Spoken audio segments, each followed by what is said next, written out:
welcome back to the Grants and Contracts podcast. We're so excited to have you here. And thank you if you're one of our people that are joining live or if you're watching a playback.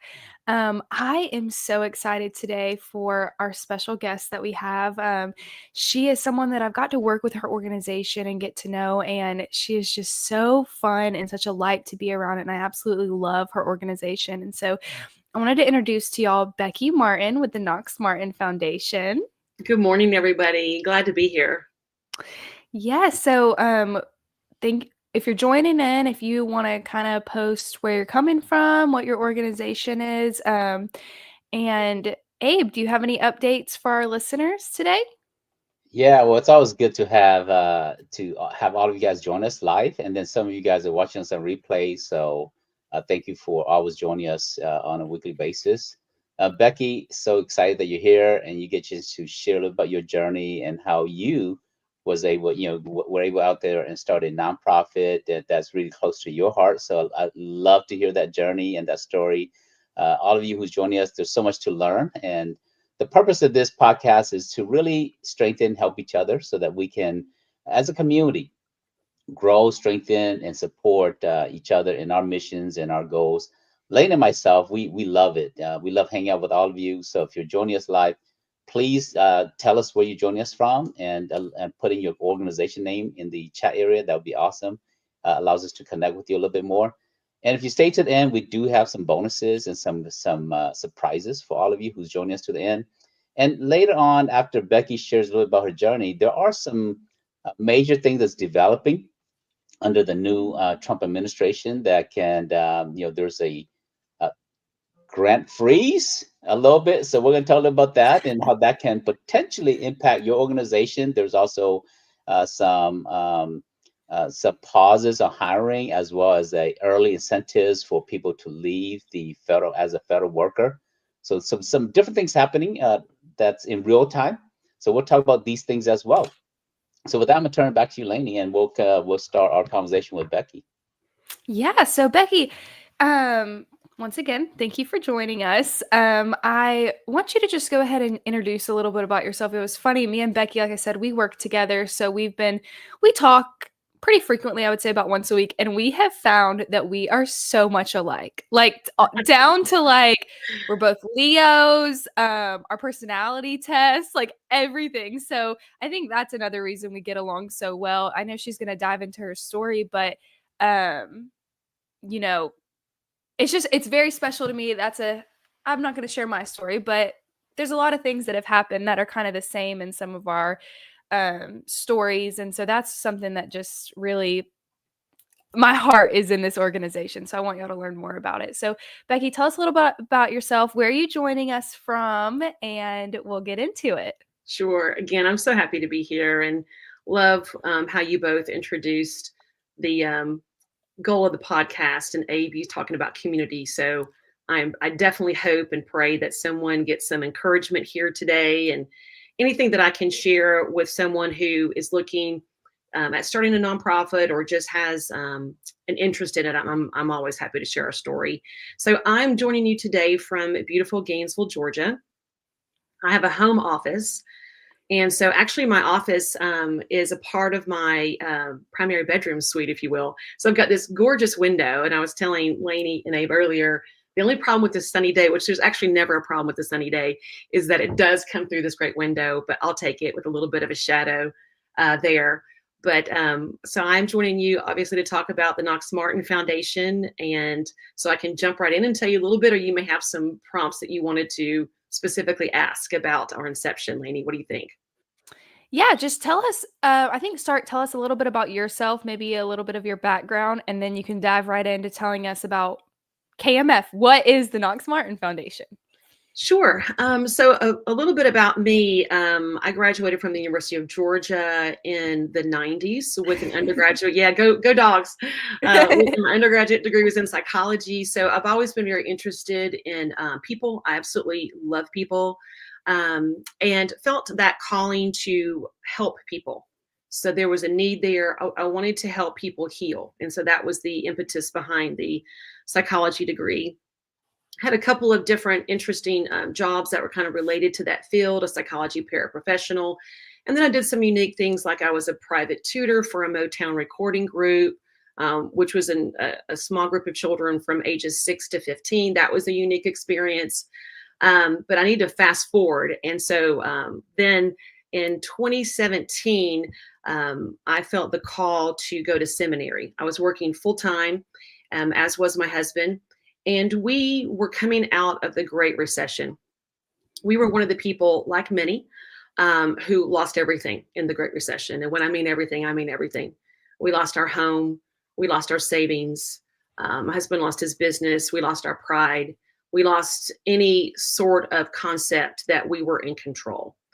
So to go back to work a few years later, if you think about that recession was in the 09, 2010 years when it was really hitting people. I'd gone back to work full time, but I felt the call to go to seminary. I really resisted that because of the financial burden it would place on my family to remove myself from a full-time job. But I did. So a week before my class starts, I'm preparing, I'm reading, doing all the stuff for seminary, and I get a call. Or actually, I'm going to back up. I was preparing for seminary, and I felt the need to pray for our oldest son, Knox. We have 3 beautiful children, 2 who here are earthbound with us, and 1 who was with Christ. And at that moment, I felt this call to pray for Knox, which wasn't unusual. He was studying abroad with UGA. I prayed for him this prayer that came out of me. It was a very detailed prayer about his safety, about him being a godly influence on the people that he was with. And there was just a lot there that I was kind of surprised about. Come to find out that he was going to be traveling through an area, and that's probably why I felt that I was called to pray for him. The next morning where I was getting was my birthday, so I'll never forget it. It was August 5th, 2017, and I wake up to a voicemail. And you know how you can read a voicemail as if it were a text, the transcription. And I'm reading it, and basically what this woman is trying to say is that she's the mother of a student that Knox is with, and Knox has had a terrible accident. And so that started the journey. He had a seizure while he was on an excursion with this group. Fortunately, he had gotten out of the water. He was on the boat when he had it. That started our journey of him being diagnosed with brain cancer, and him having his first and then his second surgery called a craniotomy, radiation, chemotherapy, and all the things. So that really started this spiritual journey. It also started the desire to one day have a foundation. Knox felt strongly that one day he would have a foundation when he was healed of this disease. His desire was to help people that were going through it. He wanted to be on the other side of it, look back a little bit further. He was a little bit further down the path. He wanted to look back toward people who were just entering the path and help them along. So we've been able to do that in his stead. Obviously, he's no longer here to make that dream a reality, but through his legacy of determination and resilience and just love, we're able to do that. So now that was a lot, but that's how it got started, and that's what we do. We raise money for brain cancer research. Our mission is to reverse the underfunded and under-researched nature of brain cancer, particularly high-grade gliomas. Don't worry, I know that sounds all scientific. It just means the really bad ones, Because unfortunately, what we learn, there's an inverse relationship. The worse the diagnosis is, the fewer treatment options there are. You would think it would be the opposite, that they would have a lot of treatment options in any cancer for the really bad ones, but that's not the case. It's the inverse. And so our vision is a world where a glioblastoma, which is the formal name of the cancer that ultimately took his life, where that diagnosis is both treatable and curable. And so that's our mission, and we're living it out every day. Wow, Becky, thank you for sharing. And I want to dive more into the Knox Martin Foundation in a second, but I want to go back to your personal story, because I resonate with that so much in terms of the struggles during the Great Recession. And some of you who are joining us here, we all go through life. Life is not a straight line. Sometimes it is And we want it to be a straight line, but it's filled with ups and downs, challenges, and but it's those things that sometimes make us more resilient. It makes us more stronger. It allows us to have empathy, allows us to have reflection. And as you were sharing about the Great Recession, how that impacted, that's how GCA got here. Uh, during the Great Recession, we went through a really tough time. My wife and I, our family, we were in real estate, and the real estate market nearly died. And I thought, what should I do? And during the Great Recession, I applied for 40 jobs because we had a real estate investment company, a mortgage company. Everything we did was tied to real estate.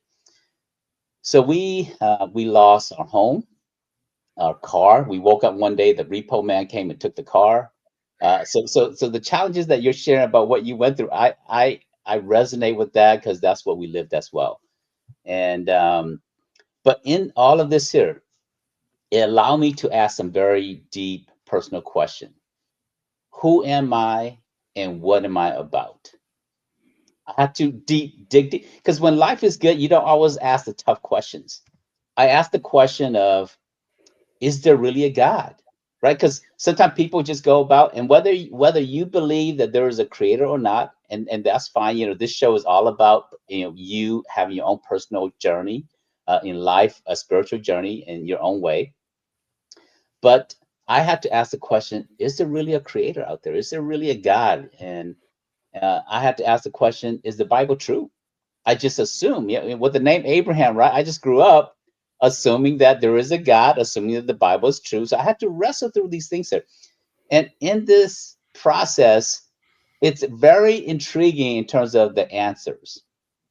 So in on the question is the Bible true? I was really shocked by the answer that I received back. And the answer was God is bigger than the Bible. Wow. And I was shocked by that because I thought, okay, so the Bible, eh, in my wrestle through with this deep question for my own spiritual journey, that answer allowed me to have the courage to keep on moving on with life, to redefine myself, to to trust on my upbringing, in the faith that my parents raised me up, but also to grow in my journey, my spiritual journey as well. So I really relate to what you're sharing in that there. But GSA was founded because of that journey, right? We had I not gone through that tough time and get to the point where I applied for 40 jobs, no one hired me. Finally, one person called me back, and I went and trained and went and did that job there. And then in my first one of my first position, I went down to a company, and my manager, I called back to report with what's going on. My manager said this to me: "Abe, do not call me like a dog with your tail between your legs. Go out there and do your job." Yeah, she used some very expressive words in there. And so I said, as hard as it is, as much as I need a job, I'm going to start another business.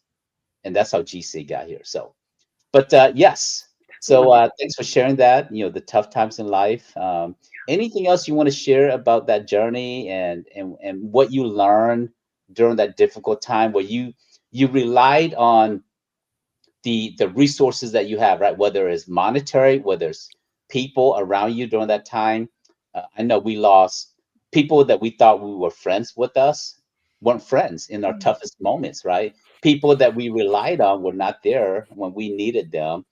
What did you learn in that process? Before we talk about the Knox Martin Foundation, I'd like to hear more about the struggles, but what you learned in that journey there. Yeah, that's a great question.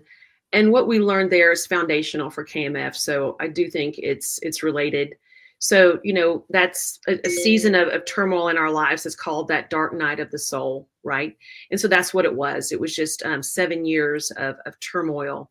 What we learned, we were, again, both working for a nonprofit, a school, Christian school, and combined, our combined income was about a couple $100s a month above the national poverty level. Wow. And so we lived this way for years and years. And so on paper, it should not have worked. We should not have been able to keep the lights on. We should not have been able to have food. We should not have been able to get clothes when something tore or whatever. We shouldn't have been able to do that.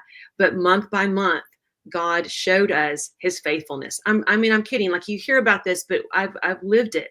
Like, literally, there would be a check in the mail from the place that we had lived before, from a utility company, saying, we just audited our books from 2010 and realized that you overpaid by $364.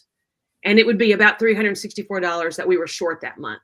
And or a friend would just, anonymously, there would just be an envelope in the mailbox, and it would say a friend.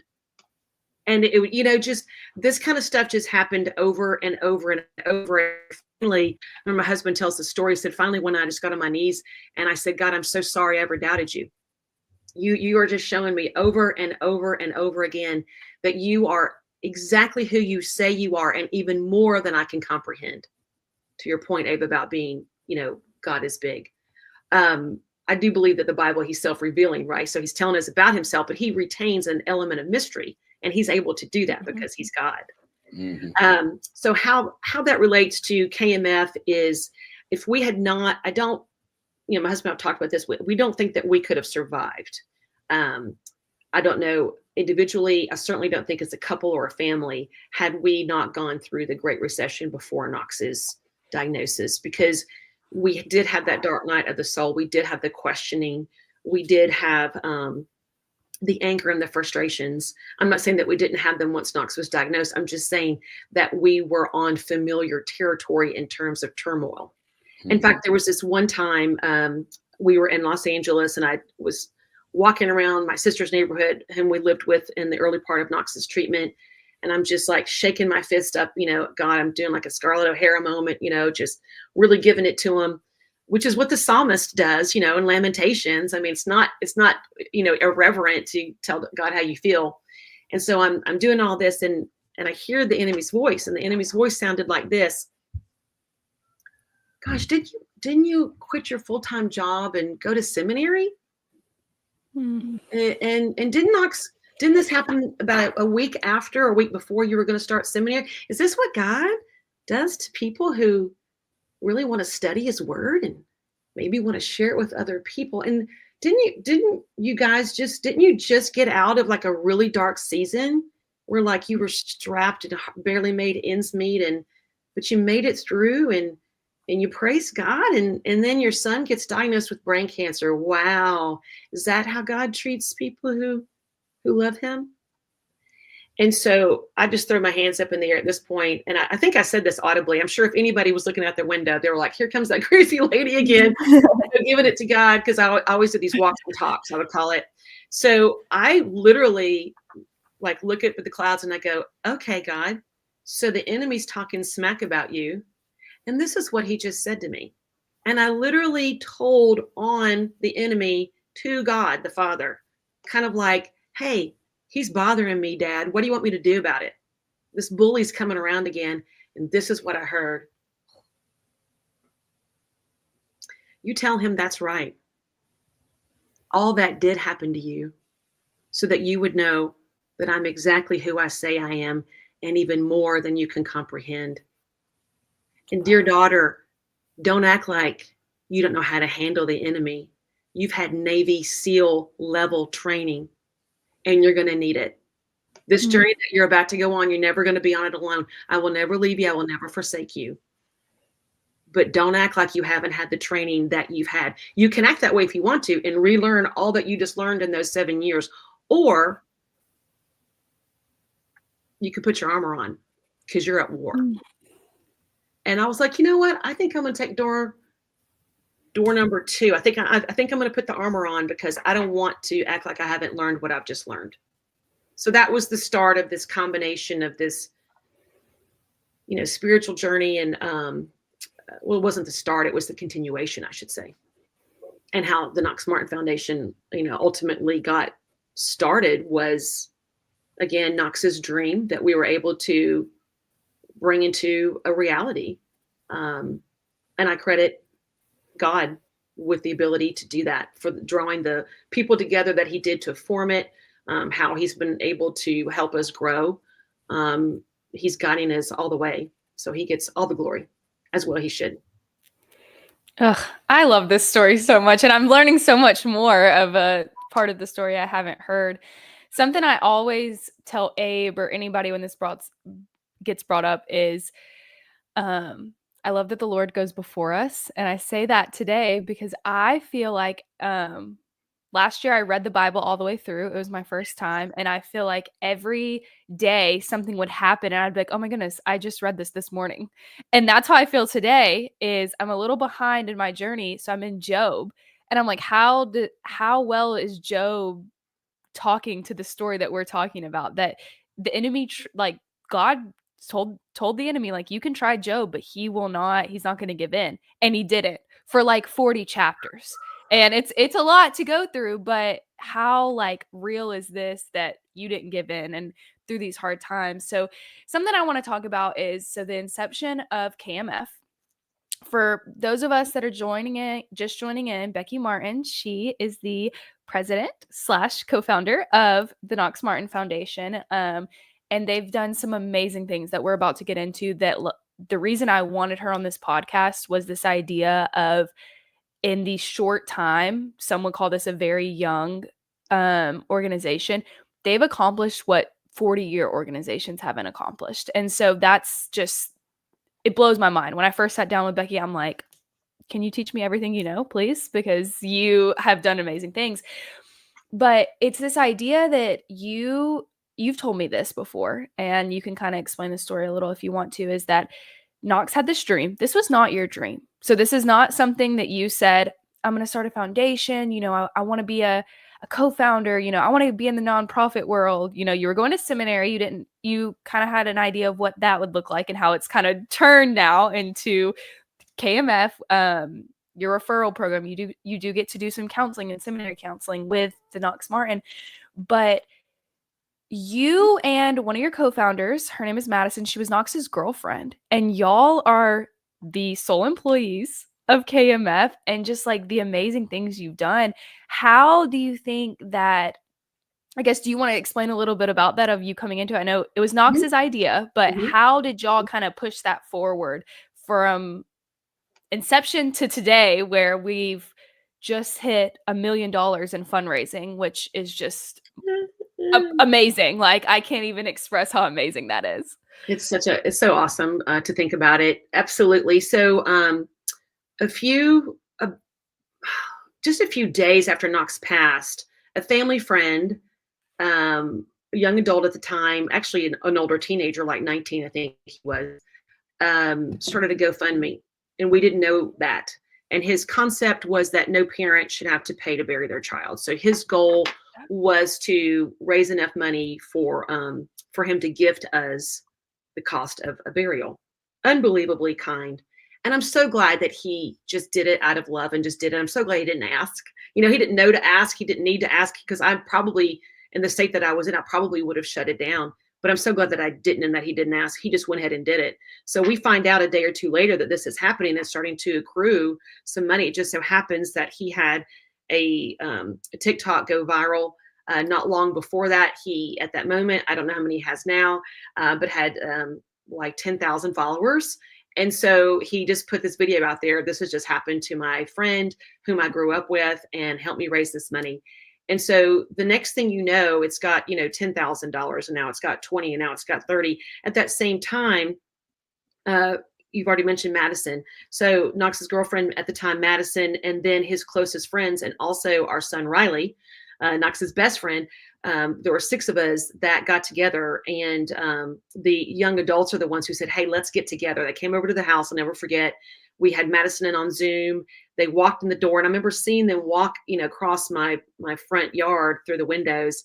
And it was the first time I'd seen that group, and Knox wasn't with them, so that was really a moment for me. But they came in, and we sat down, and we all were just sharing our stories of grief and just helping each other heal through talking about it. And it was like, hey, we've got to do something.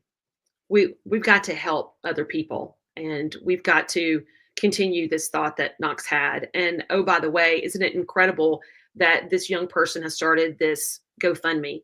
So within a 6-month time frame, even probably more like 4 to 6 months, we had $100,000. Wow.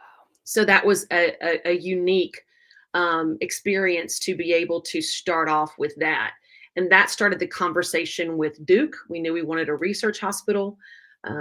Knox's story is so tragic. Obviously, incredible, beautiful things are coming from it. The only thing that we can think that would be more tragic would be if this happened to someone else's Knox. And so you'll often hear us say, you're helping someone else's Knox have a shot at a longer life. We don't want someone else's Knox to go through this. We don't want someone else's friend group to have to suffer like the board who are his friends have had to suffer, or family and all of that. So that's really in the early stages how we lifted it off the ground. I had experience in nonprofit, that very job that I was telling you where I made very little money. That's okay, because God was training me. And when we started the nonprofit and when this happened to Knox, I remember looking up, I always look up when I talk to God, or a lot rather, not always. And I was like, now I know why I was at that job. And so I had some training here, to get things started a little bit. So that was helpful. And that honestly, when I look at the board, this may have been a talking point that you guys were going to ask. So I'm sorry, I'm just kind of jumping into it. The talent and the skill set that the six co-founders brought was pretty remarkable in terms of what you might need if you're to start a nonprofit. So we've had several calls over our couple of years since we began, and people will say, how did you get started? How did you find your board? And I'm like, Knox brought the board to us. These are his closest friends, and this is Knox's doing. We've since added an additional 6, which has been incredible. And again, their skill set complements the original 6. So we're a board of 12 now. So it's pretty unique, I do believe. And it's pretty phenomenal. And I credit the board and that initial juggernaut of energy and momentum and that funding that got us to where we are today.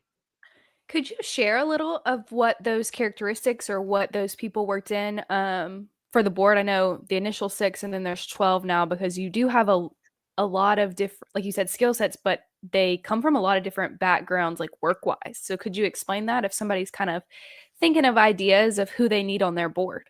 Absolutely. So Madison had been with 2 startups in New York. So she was used to a very fast-paced environment where you're starting something up, right? Riley is our historian and our secretary, so he's very good at taking detailed notes. We've got Patrick and Wade, who are in the real estate industry and who are super personable. And so they kind of come forward for the advancement side. They're very relational and network very well. And so again, just if I'm focusing on the original 6, Joe was and is a consultant. So Joe is our CFO. He's fantastic with numbers. And so there you have the original 6, Madison and myself and Riley and Patrick and Wade and Joe. And then since then, we've added onto our board, as I mentioned earlier. So we've got Cole. Cole comes from a multi-generational family in the hospitality industry. So Cole is phenomenal at our events. He knows exactly what the catering staff needs, and he is able to deliver and execute and help us create this environment that is very hospitable, which was very much Knox. Knox would meet you and he would hug you like you were his friend from childhood. He did love people, and he loved to create environments where they came together. Sam is also has been a consultant, and so really helps us with strategizing and strategic planning. We've got Lauren, who works with Anheuser-Busch, and so she's fantastic in terms also of events and venues. Charlotte's coming to us from a banking background, but now is working also with a banking / nonprofit sector of that. Gosh, I don't want to leave anybody out. Gabe is coming to us also with a heavy finance background. Luke is our business intelligence analyst. He really helps us take a look at our data and kind of point us in the right direction. So I pray I haven't left anyone out. I'm not looking at a list. I'm just kind of going through. But it's quite remarkable as you're listening. I'm sure thinking that all those skill sets are in 12 people. Yeah, if you're just joining us, Becky is sharing about how her board came about. And Becky, your board organically came about because of your son and the purpose behind it. So it happened a little bit more organic. Some of you who are watching this episode here, you may not have a board, or you are the board. You're a solo organization, and you are the treasurer, the board member, the executive director, and so your organization, it's only as good in achieving your missions as how strong your board is. So I want to give you just some thoughts around that. And sometimes your board comes organically, and sometimes you have to go manufacture a board. So I'm gonna give you, if you're watching this here, I want to give you some tips and strategies of how to build your board. There's four main characteristics. And Becky, your board has all of these here. And so I want to talk about the four characteristics in terms of the type of people you want on your board. If you have these four characteristics, it's going to allow your board to really support your nonprofit and your organization. Whether you're for-profit, you need a board. If you're a nonprofit, you need a board. So first characteristic, you want someone who has relationships, someone who's well connected, someone who has relationships, because the every one of us, research have shown that the average person has about a network of about 150. That's what our brain can handle in terms of relationships. Beyond that, now some of us a little bit more than average, right? That's the average, right? So some of us a little bit more than average. So the first character is you want someone that have relationships. Now, the second characteristic is this here. You want someone that has expertise that you don't have, or that complements the current board members. So maybe you're bad at finances. You need someone who's great at finances to be part of the board. Maybe you're not a great writer. Running a nonprofit is all about, a lot of it is about grant writing and positioning your organization, whether you're doing white paper or whether you're doing research, to further the mission of the organization. You need someone who may, have different skill sets that you may have. So you need technical skills, different expertise that you may not have. So that's the second characteristic.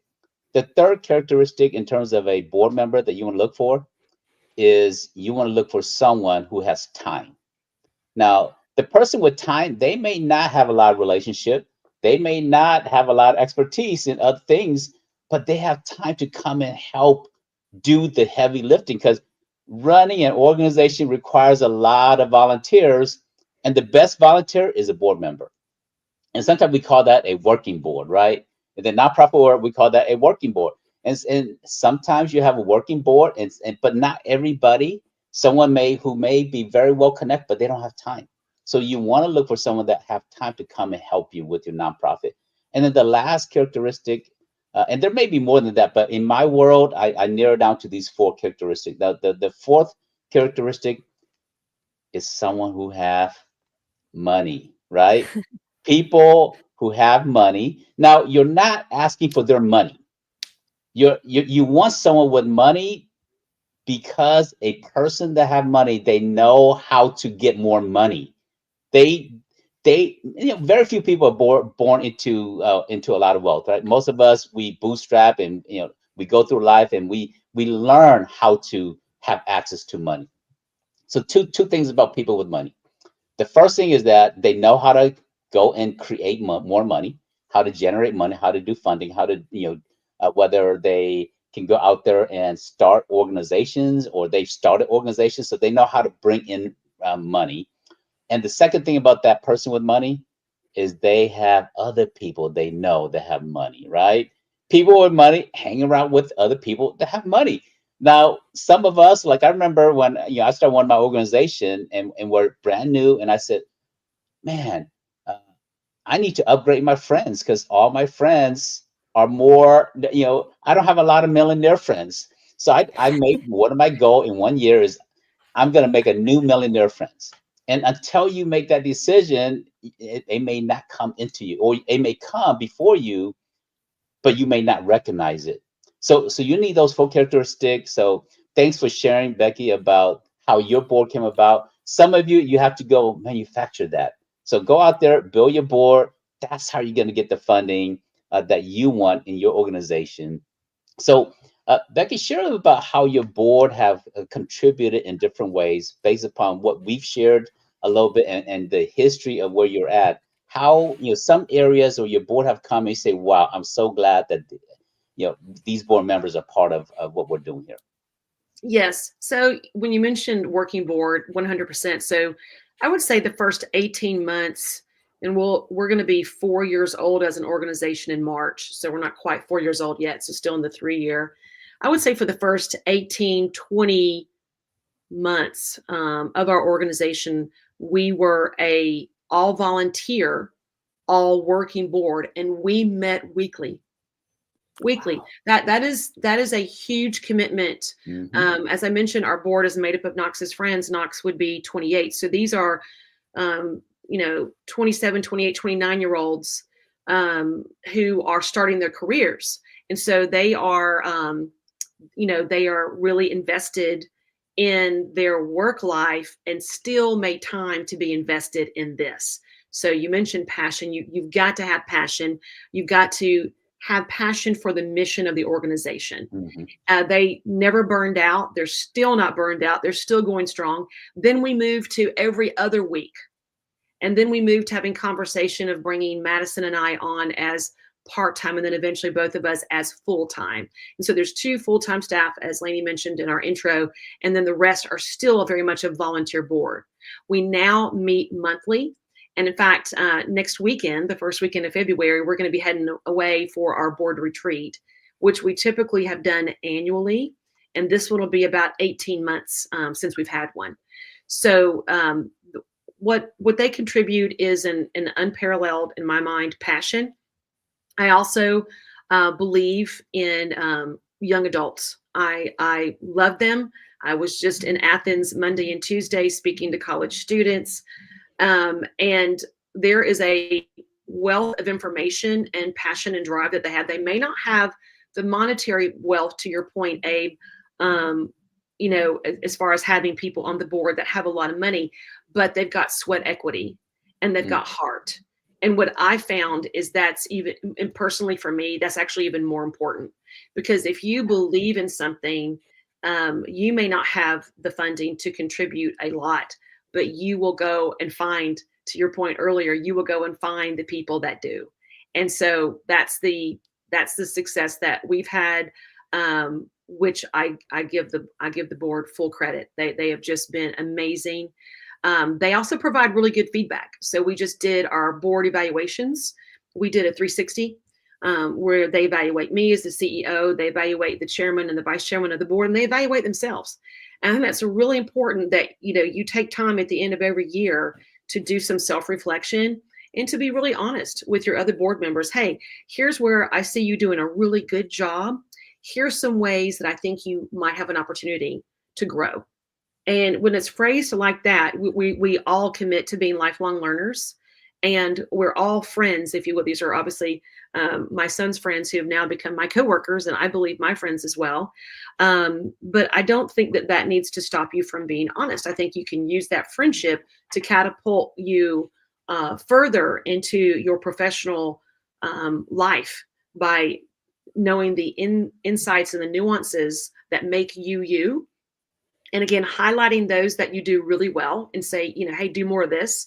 And then also highlighting, hey, there's an area that I see that you could really grow in. And so I'm excited to go over those evals with everybody at the board retreat because they're very good. Yeah, so both of y'all know this, that one of my passions now is getting young people involved in nonprofit work. I feel like we've seen, I don't really know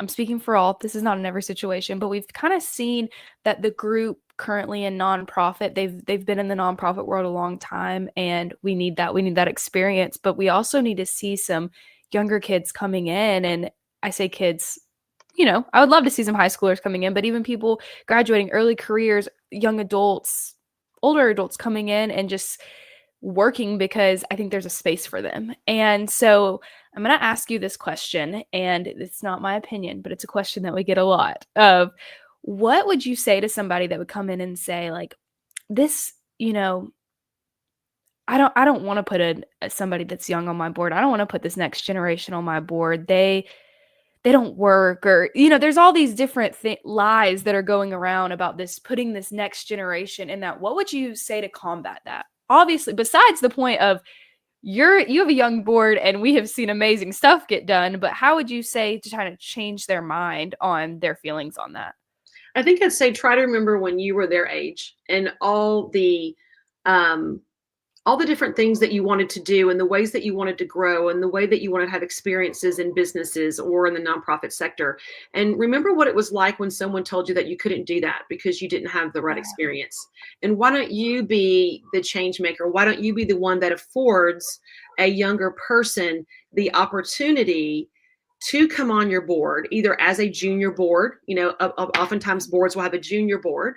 But they are our board. We don't have a junior board. And I would just say, you might be missing out. You might be missing out. There is something to be said for experience, no doubt. But also we have, the resources of the internet. And so a lot of what we needed in experience in the 80s and 90s, from someone giving us that information and those resources, we now can look up ourselves. So it's not the same as someone who's had a lived experience who's sitting on your board. I understand that. But what it is you are allowing a younger person to step in. They're going to be the bigger dreamers. If I'm being, in my experience, they're going to dream bigger. They haven't had as many situations in life where they've had to stop or pull things back, or where they got cut back or cut down. So they're going to go full steam ahead. And so I really like that. Here's an example. So after we had the first Night for Knox, we're going to come up on our 5th Night for Knox, even though we're just not even quite 4 years, because we had a celebration of life for Knox April after the year he passed. He passed during COVID, unfortunately, and we could not gather as a community, as a group, to grieve and to celebrate. So we did that the following April. And afterward, we were doing a debrief call. The board was just starting to get together and be formed. And I remember thinking, and actually said, next year's going to be so great because we'll go back to the same venue. And now we know, because we've learned. And there was a board member who goes, whoa. We're not going back there. I was like, well, why not? We're going to mix this up. We're going to do, and I was like, he's right. He's right. I was going to fall back into the easy. Let's do the easy. And now we've done it. And it was a great venue. We love the people. But he's like, no. We're going to keep this thing moving. People are going to always wonder where they're going to have it next, where they're going to have, and I would never have thought that. And I do believe an older board would never have thought that. They would have said, it makes perfect sense. We go back to where we did it. It's easy. But no, this board's not about easy. This board is about keeping it fresh, keeping it new, experiencing something different, and sharing the Knox Martin Foundation with different caterers, different venues, it's been exciting. Yeah. So my follow-up question on the gala, kind of moving into how we raised $1 million. So could you walk us through, if you can remember off the top of your head, if not, you can walk us through other things, but like, you started off this event, how much money you've made, like, have you grown, or a question can be, have you grown each year with the gala on how much money you've made, and then other resources to hit this 1 million? For sure. So, the $1 million we have given at the end of 2024, just over 1.1 million. So just phenomenal. That was 3.5 years in the making. And so what we saw is an increased interest in our constituents to come to our gala, which is our signature event, Night for Knox, as I've mentioned, and it's April 26, 2025 this year, by the way. And we did change venue again in 2024. We actually will go back to it because it was so successful. It was an elevated venue, and there's something about when you go into, like, for example, say a beautiful cathedral, that there's something that takes you out of your own world and brings you into this ethereal space, something that in terms of a chapel would cause our eyes to lift up and look at the beautiful paintings and just really soak in that reverence for God. Well, in a similar way, when we are at an elevated venue, there's something about our dress and our behavior and our mannerisms, and we just kind of rise to that occasion. So this venue was just so incredibly beautiful. We had both the opportunity to be outdoors for a cocktail hour pre-program event. We were able to go indoors, have a full-seated dinner, a program, and then go back outside and enjoy the stars and a live band.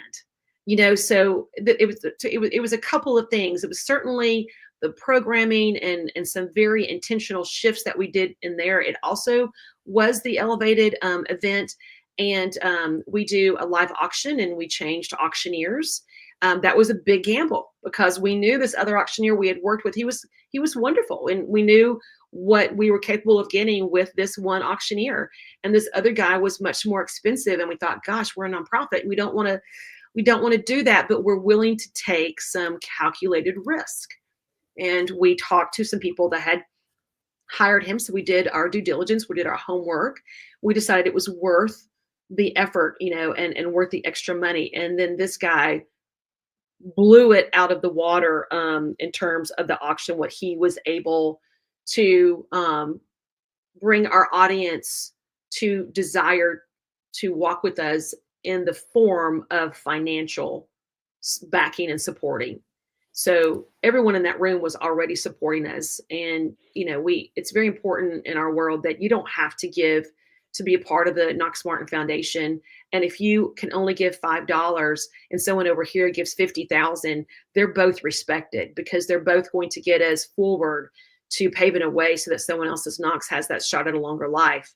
But what he was able to do was get the $100 people, get the $10,000 people. So he was able to really, and he met with us multiple times before the event, and he learned our story, and he felt like, he said, I feel like I know Knox. And so he was able to speak from an authentic place. So I think to your listeners, when you're thinking of an event and you want your event to really represent who you are, you want your event to really showcase your mission and what you are doing about it. And you want to bring in vendors and other people to come alongside you who also understand your mission. It's not going to be any good to have a keynote speaker who's speaking about something that really your audience is not going to connect with. We found it far more impactful for our board members to talk to the audience. We had a speaker one year, and he was wonderful. He was a great speaker. He's a desired speaker. But at the end of the day, we're like, he didn't really speak into our mission because he hasn't lived it, doesn't really know it. It wasn't his fault. So you learn as you go, you adapt, debrief after any event that you have. Debriefing is so critical. Do the brain dump, put everything down, the good, the bad, the ugly, the indifferent, put it all down, go through it. And then from that, make your action items to change for the following year. And you do that year over year to get back to your original question, Lainey. And all of a sudden you're going to see, we've been blessed to see the uptick in the amount of in the number of constituents that we have, and in their ability to get behind our mission. Wow. Yeah, Abe. So we're wrapping up. We're right on that hour. We're getting close to there. Mm-hmm. Abe, do you have any final questions for Becky? I know that we have so much more that we could talk about. I feel like we could do like a 10-part series on raising this $1 million. But Abe, do you have any final questions? Yeah, one few quick thoughts here, Becky. Most organizations, especially new, normally don't get the type of support until after 3 years. And so from the very beginning, you guys have really laid the groundwork, put a lot of time, energy into getting the support, rallying a community around it, building a board.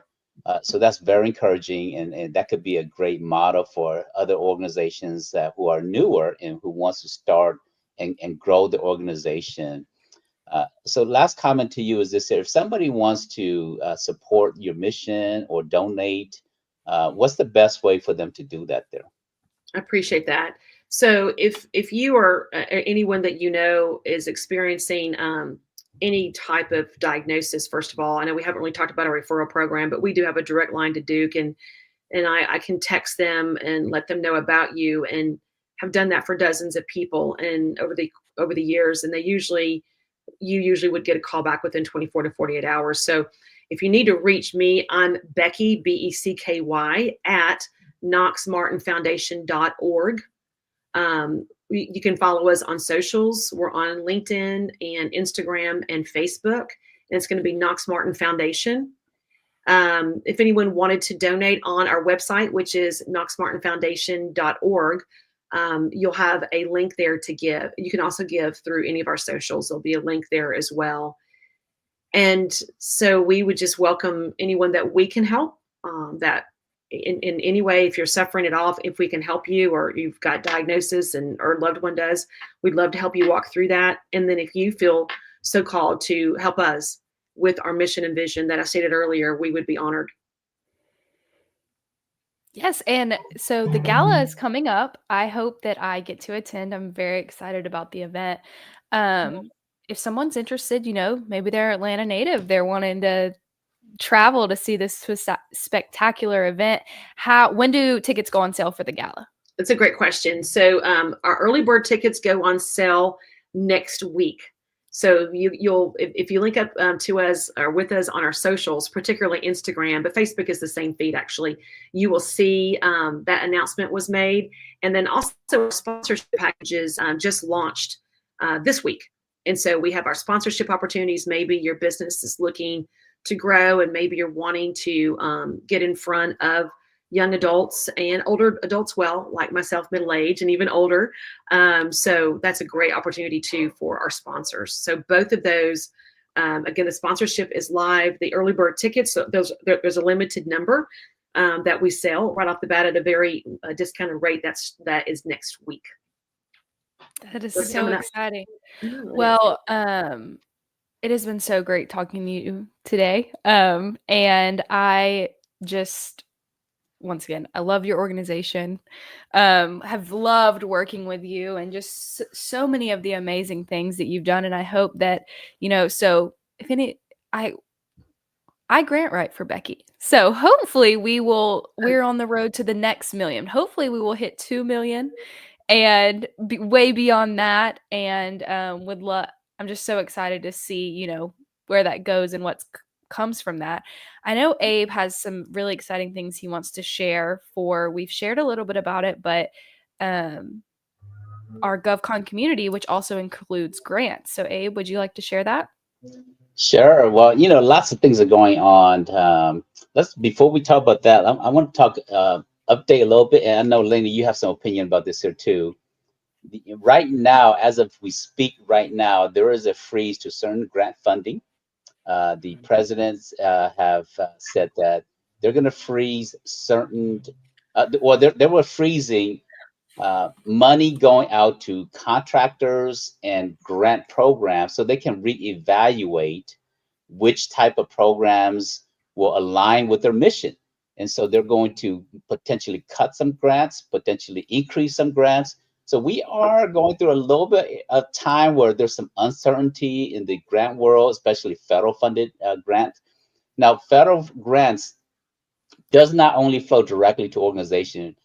Federal grants flow to state, and then some of those funding goes to local counties. Federal grants go to foundations, goes to nonprofits out there, and then that money goes to other organizations. So there is a time of uncertainty in the grant world as well as the contracting world. Right now, the contracting world, there is no freeze for contractors. They're going to get paid. But the grant world, there is a pause.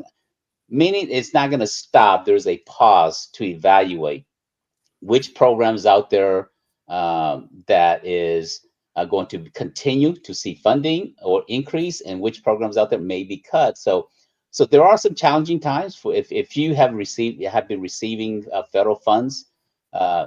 Be aware of that and pay attention to what's going to happen in the next 30, 60 days, because your organization may be impacted by this here. And also look for how do you survive, how do you thrive in a climate where if your mission is not in alignment with this current administration, how do you thrive and how do you survive? So really, that's what Lane and I are going to do next week.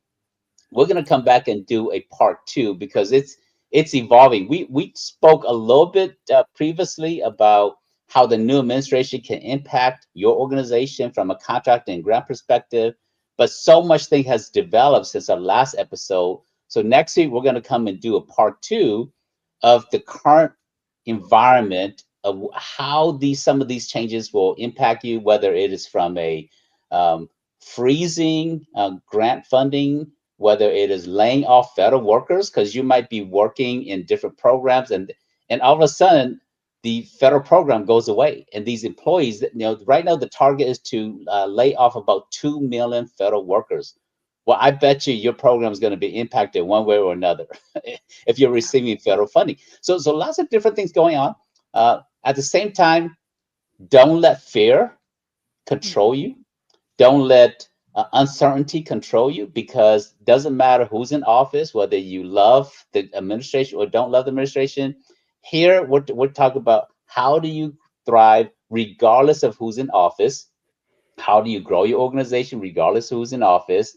And how do you achieve the missions of your organization in challenging times and in good times? So that's what we're going to talk about next week.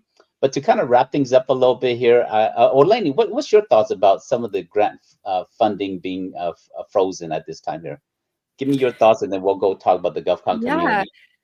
So to be completely honest, I am still learning a lot about what's going on. I think we've seen these huge headlines and we've seen everything, but my big question is, what does that mean? What is actually being frozen? Who is not getting funding? Who's not being, because the whole entire government is not frozen. So that's my thing is still, and today I think there's supposed to be a press conference, and maybe it's already happened and I just haven't been able to read about it yet, that's going to go in more about what are the actual details about that. And I'm very interested to listen in on that and read more articles about what does this mean? Because that's my biggest question is, we can have headlines all day. I don't want to know that. I want to know the truth, and I want to know what's actually happening. So I am really excited about next week's episode, when hopefully we'll have some more information about this. We'll know what is impacted. And the same thing we talked about this in our last episode. This could be a good thing for government contracting, in the fact that if actual federal employees are laid off, well, there's opportunities that they're going to contract out that work. So I don't want anybody to have fear that goes on with it. Like Abe said, this is just about navigating the space. As the world evolves, as anything happens, newness comes in, there's going to be some changes, and learning just how to face those changes and move forward.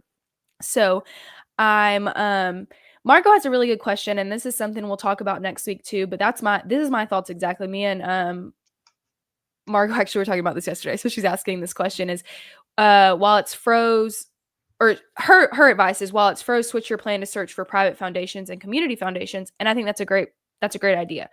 A lot of people anyway, because the federal landscape can be up and down. Every 4 years an administration turns over. You don't know what that looks like. There's budget cuts, there's budget increases. It's not a linear space. So there's a lot of organizations I work with. Yes, they're wanting the federal funding, but they want to make sure that they're tapped into foundation. You want to be well-rounded funded. You don't want to have all your eggs in one basket. So I think that this is a time for learning about that as well. So with that, Becky has a question. Hold on. Go ahead. I just wanted to interject here. I'm so glad that you mentioned Margot, because as you're educating your viewers on nonprofits, I could not recommend enough. We didn't get to it in our talking points, but I couldn't recommend enough aligning yourself with your local community foundation. We have an incredible one here, the North Georgia Community Foundation.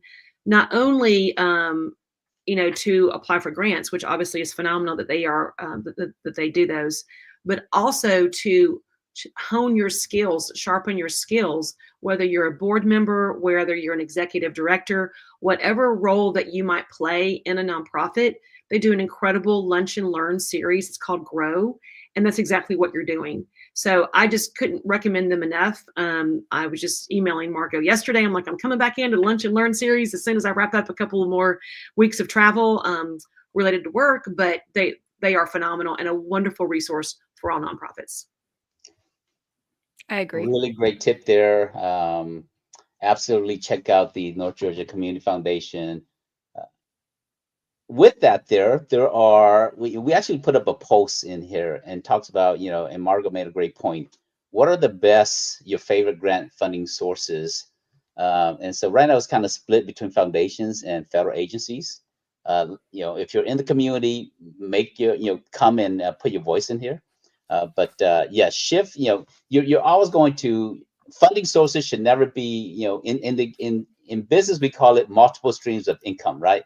In the nonprofit world, you have to have multiple streams of funding sources. So always look to expand when one area shifts, increase the other areas, and so always have multiple streams of funding sources. With that, the community. Some of you guys have seen the community, some of you guys have not. And so we have the community. This is where you can come and learn. There are a lot of uncertain times right now with the administration. Lots of great things happening with the new administration, but lots of challenging things happening in the new administration. You want to come in here and read through the news summary. We have aggregated a lot of news that addresses the government contracting landscape, the federal landscape, and so different things that's happening. So we put in here lots of different things. This is real time of what's happening, and so come and look at some of these things here. I mentioned earlier that about 2 million federal employees, they're getting voluntary separation incentives to leave before they get fired in some situations, or before the program gets ended. And so come read up on all this here. Lots of things going on with AI. DeepSeek launch an AI tool that can potentially disrupt how things are done. There's a lot of different DEI initiatives. So come and read some of the latest articles, some of the latest news that's happening in the government contracting space, the grant world. But we also have a grant area in here called Share and Learn. And so this is where we post different type of grants that's out there. We are in the process of bringing in a grant portal to where you can come and search. Some of you guys use different tools out there, but we're going to be creating a tool that as part of the community, you'll have access to a grant portal as well. And so that's coming in as soon as we have that finished. You guys will have access to it through the grant portal. But I want to encourage you guys. I think we said earlier that if you stay to the end, we're going to allow you to get a bonus. And so the way we're going to do the bonus today is it's going to be a little different. We want you to go to our YouTube channel. We want you to subscribe to the YouTube channel and leave a comment. And then what we're going to do is anyone that does that watches this episode, that does that, and just leave a comment about what you learned or what you thought about building a board, or how Becky was able to bootstrap her nonprofit in a very short period of time. Just leave some comment about what you thought about this episode. And then what we're going to do is we're going to go take the comments and we're going to put that into a randomizer. And then we're going to choose a winner. And the winner is going to get 1 year free membership in the GovCon community. So that's what we're going to do. So only if you leave a comment, you have to subscribe to the channel and leave a comment. And then we're going to take all the comments and we're going between now and next week. And then we're going to actually choose a winner that way. So a little bit different how we normally do our giveaways, but do that. So with that, Lainey, final thoughts, and Becky, any final thoughts, any words of wisdom you want to leave for anyone, Becky, before we wrap up here? Just believe in yourself. Just believe in your mission. Believe in the story behind it. Enjoy sharing it with people. Don't be offended if someone passes, if someone doesn't give, if they don't want to be a part of your community. Actually, they're doing you a favor because they're letting you know up front, this isn't really my cup of tea, and just move on to the next person. But always, don't burn any bridges. We can take it so personally as founders if someone doesn't want to get involved in your nonprofit, and you really shouldn't. You want to keep all of your relationships just as they are, and then you're just going to be able to elevate and enhance those that want to come on board with you. So I think that's just really important. And then there was one last thing I was thinking too, when we were talking about boards, and Abe, you were talking about how like you might have to go out there and manufacture your board. I have seen this a few times. I'm not saying it's a negative, but I think I would advise against it. I have seen some founders who only have their family members as members of their board. Now, while I think that's very appropriate with certain missions, and I'm certainly, again, not being derogatory toward anyone, what I would say is there's something really important about bringing other people in. Now, what that means to a lot of founders is they no longer have control, because with their family, they feel like they can kind of, because as CEO, I mean, I could be removed from my position. I could. But if I'm not doing the best, and this is where I had to get, but if I'm not doing the best job for this mission and for this foundation, then I shouldn't be sitting in this seat, because I want this mission and this organization to succeed more than I want to, quote, have this job. So I think you've got to get in that headspace, and you've got to let other people come in who are going to maybe tell you things that you don't want to hear. And that's when you're going to grow. So just wanted to put that in there. Great advice there. Final thoughts, Lane? I'm just excited for everybody that was here. And if you're watching back, don't forget to do the bonus, because that's an amazing giveaway that you're going to receive 1 year free in the GovCon community. Thank you so much, Becky, for everything. I know we'll talk soon. And as always, remember that you are 1 grant away. And Abe? You're 1 contract away from achieving your goals, your missions. Until next time, we will see you guys. Have a good one, everybody. Thank you guys for having me. Thank you so much. Bye, guys. Thank you. Bye-bye.